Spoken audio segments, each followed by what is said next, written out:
ધારી સરકારી દવાખાનામાં સુવિધાનો અભાવ, ગરીબ લોકો મુશ્કેલીમાં.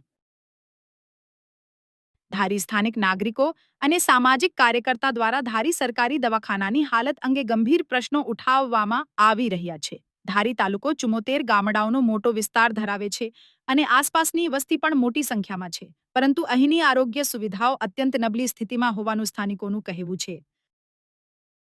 દવાખાનામાં એક્સ-રે મશીન લાંબા સમયથી બંધ છે, જ્યારે લેબોરેટરીમાં માત્ર થોડા જ રિપોર્ટ ઉપલબ્ધ થતા હોવાને કારણે ગરીબ દર્દીઓને બહાર ખાનગી લેબમાં મોંઘા રિપોર્ટ કરાવવા પડતા હોવાનું માલુમ પડી રહ્યું છે.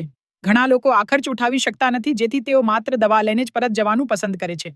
ડેન્ટલ વિભાગમાં ડોક્ટરની ખોટને કારણે વિભાગ લગભગ બંધ જ છે. દવાખાનામાં ડાયાલિસિસના રૂમો હોવા છતાં મશીનો ઉપલબ્ધ ન હોવાથી સારવાર થઈ શકે તેમ નથી.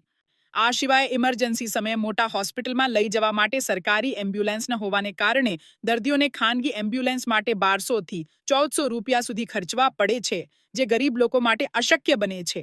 સ્થાનિક નાગરિકોનો આક્ષેપ છે કે સંબંધિત વિભાગોમાં ડોક્ટર નિવૃત્ત થયા પછી નવી ભરતી કરવામાં નથી આવતી, જેના કારણે વિભાગો બંધ થવાની કગારમાં છે. ધારીના આગેવાનો, નેતાઓ અને અધિકારીઓને સ્થાનિક રહેવાસીઓએ અપીલ કરી છે કે ગરીબ પ્રજાના હિતમાં તાત્કાલિક પગલાં લેવામાં આવે, બંધ પડેલી મશીનો ફરી શરૂ કરવામાં આવે અને સ્ટાફની ખાલી જગ્યાઓ ભરી પૂરતી આરોગ્ય સેવાઓ ચાલુ કરવામાં આવે.